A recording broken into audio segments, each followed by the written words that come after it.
One thing that Charles Dickens does do is take a very clear moral stance about certain things. In fact, a lot of his writing actually helped change the moral code and even the laws in England at the time that he was writing. There are always protagonists in his books who are bad, but very often not because they were bad people, but because they got lost.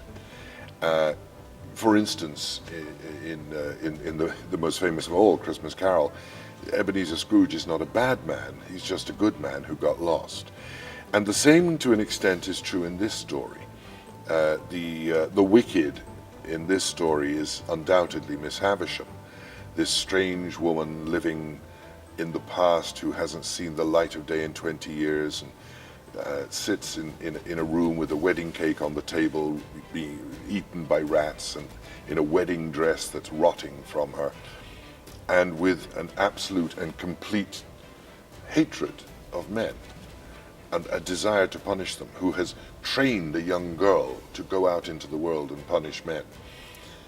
But the moral of that is that she's not a bad woman, but a good woman who got lost due to the force of circumstances.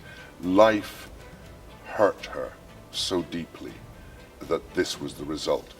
And what Dickens always tries to, because life hurts Pip, the hero of the story. Life hurts Estella, the heroine of the story.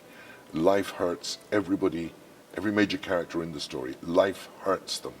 And it is how they overcome that hurt, and that hurt can be overcome, that makes the stories incredibly valid and provides that moral basis upon which you should read them. The stories teach you how to be a better person.